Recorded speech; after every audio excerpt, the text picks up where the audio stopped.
House Republicans tonight stood with the overwhelming majority of Americans who demand secure elections. By voting for the Save America Act, House Republicans did exactly what the American people sent us here to do. It's promises made, promises kept. All that we've done tonight in this simple piece of legislation is apply common sense. All this Save America Act does is it enhances the SAVE Act, which you've already passed twice before, proof of citizenship and photo ID to vote. Everyone in the country understands the necessity of that, understands how simple it is and how important it is. And the only people that oppose it are people who want to cheat our system, who want to participate in our elections illegally, unlawfully. And that's not fair to the American people and the citizens of this country. Once again, Republicans have demonstrated that we are the party of common sense. We are the party that's delivering exactly what the American people sent us here to do, and we will continue that.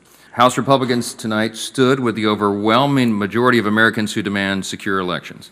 Standing with me are some of the champions of this cause in the House and some of the leaders outside our chamber who've been working on this issue to ensure this integrity for quite some time, and this is a big achievement tonight. By voting for the Save America Act, House Republicans did exactly what the American people sent us here to do. It's promises made, promises kept. Ensuring the integrity of elections is an essential issue. It's essential to maintaining our constitutional republic, and everybody in this country seems to understand and agree to that. This is about a 90-10 issue in the polling, because all that we've done tonight in this simple piece of legislation is apply common sense. All this Save America Act does is it enhances the SAVE Act, which you've already passed twice before, which says that you have to have proof of citizenship before you register to vote in federal elections. The law already provides for that, but we need to ensure that it's enforced. And the second part of it, what we added tonight and what is part of the Save America Act is the second piece, the very common sense requirement that you have a photo ID if you're going to vote. So that's it. That's what the bill does. Proof of citizenship and photo ID to vote. Everyone in the country understands the necessity of that, understands how simple it is and how important it is. And the only people that oppose it are people who want to cheat our system, who want to participate in our elections illegally, unlawfully. And that's not fair to the American people and the citizens of this country. And so we had only one House Democrat participate with us tonight. This has become a bitter partisan fight, and it's madness to us. We can't quite understand what the rationale is for opposing a free and fair election. But they're going to have to explain this to the people. And they're going to have a hard time doing that.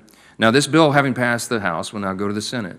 And we are encouraging all of our Senate Republican colleagues who believe in this just as we do to try to get this thing through the system, to pass it there. And we're hoping that some Democrats in the Senate will come to their senses and do the right thing for the people. Otherwise, they got a lot of explaining to do, as we say down in the South. This is something that is overdue. It's something that's common sense. It's something that comports with what the American people want. And there's really just one question that would linger over all this now. Will Senate Democrats continue to cater to their extreme left-wing base, or are they going to finally join the overwhelming majority of Americans on this common sense reform? But I'll tell you this, once again, Republicans have demonstrated that we are the party of common sense. We are the party that's delivering exactly what the American people sent us here to do, and we will continue that. I just wanted to say, there's a biblical admonition to give honor where honor's due. A lot of people worked really hard on this, and this was a years-long effort. And Chip and I were discussing earlier today how this began when we first filed the SAVE Act. I remember we were out on the steps in the last Congress.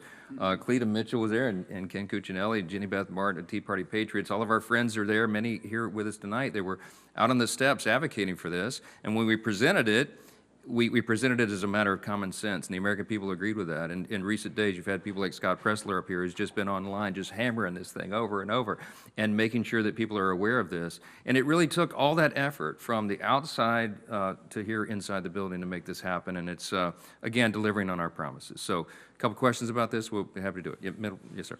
Question on this. What assurances have you gotten from Coons going to come up to the Senate? Have you talked about the top of the filibuster? And while I have you, DHS is about to shut down in 2 days. Have you heard any progress on that? Yeah, so I stay in close contact with Leader Thune, and we met yesterday, actually, and talked about this. I told him that it would be coming over. We were certain to pass it, and we would send it, and hopefully we'd get a few Democrats. We got one, okay? So it's a bipartisan bill. It's going to the Senate, and I think Leader Thune is committed. I mean, I know he is to getting this to the floor, but we want to get it not just to the floor, but to the president's desk. We need to get this signed into law. It's really important for all the reasons stated here. We have a custom between us. He doesn't tell me how to run the House. I don't tell him how to run the Senate. But I trust that he is committed to it, and they're trying to figure that out, figure out the right path. And I think talking filibuster is part of that discussion, and we'll see how it shakes out. So I would hope that there'd be some sensible Democrats there that would recognize, as one did here tonight, that this is a good policy and a good thing, and it's right. It shouldn't be a partisan issue. This is anybody who's for free and fair elections, for the integrity of our system, should be on board with this, and hopefully they could get 60 votes over there. We'll see how it happens. With regard to the Homeland Security, there is good faith negotiations ongoing right now. I was at the White House 90 minutes ago with the President talking about that very thing. The White House is sending over a few terms. I don't know if you call it a counter offer, but they're in negotiations with Senate Democrats, and we're very hopeful that that can be worked out. They are going to vote on the House Homeland Security Appropriations Bill that we passed here, by the way, with bipartisan votes. They're going to vote on that tomorrow. If they do not have 60 votes to pass it, I think by unanimous consent, they could move into a short-term CR. We don't know yet how that's going to shake out, but I did tell the House Republicans, I put everybody on notice, that I would anticipate votes on Friday. I certainly hope that's true, because shutting down the government right now, if the Democrats force a government shutdown, it will be a disaster for the country. Remember what's at stake here. The Department of Homeland Security covers the agencies that keep Americans safe.